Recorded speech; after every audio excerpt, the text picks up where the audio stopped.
We're doing 2 military-themed shows this week. Tony Katz, 93 WIBC. Good morning. Good to be with you. It's time to play America's favorite game. What the heck is that TV theme song? Here's how we play our game. Producer Carl picks a television theme song of yesteryear. I have to guess what that is. I want to say for the record, there would never have been a chance I've gotten this. Never once. No chance at all. And I like Gerald McRaney. Luckily, the chat room is there if you watch the live stream over there on the YouTubes. They have got me covered. This is the theme song to Major Dad. In my life, I would not have gotten this.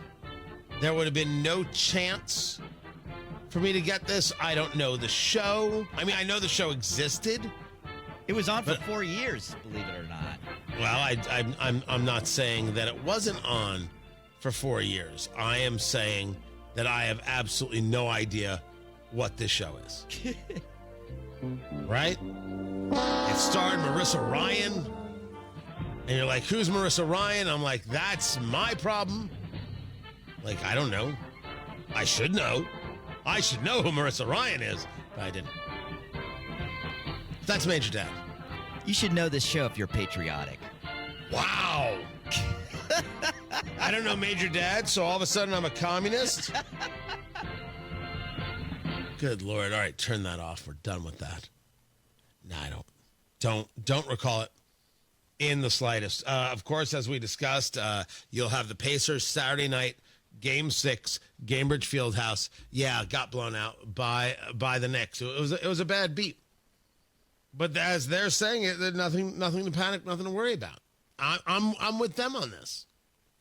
Why wouldn't I be? I think they've proven that time and time again. It's the first time they have to go to 6 games. But hopefully they close that out in 6. They close that at home. They go on to the finals.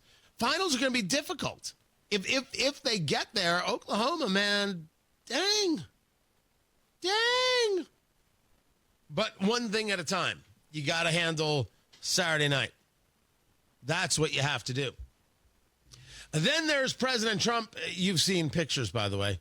Oh, yeah. That guy is everywhere. Hello. Hey, sir. How are you? President Trump saying 2 weeks ago, China was in grave economic danger. The very high tariffs I set made it virtually impossible for China to trade into the United States marketplace, which is by far #1 in the world. We went, in effect, cold turkey with China, and it was devastating for them. Many factories closed, and there was, to put it mildly, civil unrest. Now, we heard about these things, and we brought this up. We discussed the fact that tariffs in the United States will make Americans annoyed. Tariffs in China could create unrest. I said those words. We discussed it right here. We're not smarter, although we may very well be. We're just more honest. And that's how we're able to see around the corners. That's how we're able to see what's coming.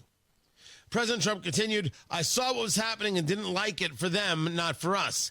I made a fast deal with China in order to save them from what I thought was going to be a very bad situation, and I didn't want to see that happen. Because of this deal, everything quickly stabilized and China got back to business as usual. Everybody was happy. That is the good news. The bad news is that China, perhaps not surprisingly to some, has totally violated its agreement with us. So much for being Mr. Nice Guy. Okay. Oh, my head. Mr. President, I want to just say for the record, I really don't care what you post. We know the story here. And the story is, why would anybody look at what's happening in China and say, I didn't like what was happening for them? If it was bad for them, they should have come to you and made a deal. They should have made the deal. If they didn't want to make a deal, let it be bad for them. What's that our problem? Wasn't that the whole point of the tariffs? You're playing Mr. Nice Guy? What is that going to get you with Chi-Coms who want to kill all of us, who want us destroyed? They want to be the power. They don't want hegemonic power in a region. They want the power. So much for being Mr. Nice Guy. I want to hear today that we have 42,000% tariffs on China. What? We're just throwing out numbers. That's all we're doing. I don't want this. You think I want this post? I want this tweet, whatever you want to call it? Blah, blah, blah, blah, blah. Crush China. What are we talking about? Why are we wasting time?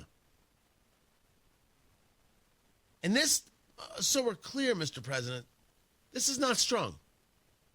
This is not strong. Because very few people are going to buy into, oh, he was being Mr. Nice Guy. He was just trying to help the Chinese. No. Maybe it's a surprise to some. They violated the agreement. It's China. Everybody knows they violate the agreements. What? I don't know what you're doing here. And honestly, I don't want any more part of it. I just want it handled. Create a trade deal or ruin them economically, which is the way to ruin them. That's it. Nothing more, nothing less. Just that easy. But remember, it doesn't matter what he says. It doesn't matter what he posts. It only matters what happens. The only things that matter are the things that happen. So I'm not going to get worked up by it. I'm not sure where it's going to send the markets. Not at all. Then there is how Harvard is responding and reacting to funding being cut off. How this is affecting their research.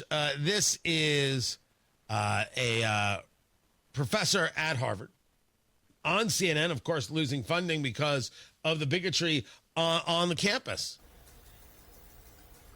I think that is gaslighting the American people. There are not alternative vendors for these studies because these studies were the ideas of scientists who competed in open competition with their best ideas against other people's best ideas and won the awards because they put the best ideas on the table. There is no alternative vendor who can make up that work. I think that's ultimately going to become clear as we see the damage to the research program of the United States that these actions have taken. Then you should tell Harvard to stop hating Jews and also stop hating Asian students.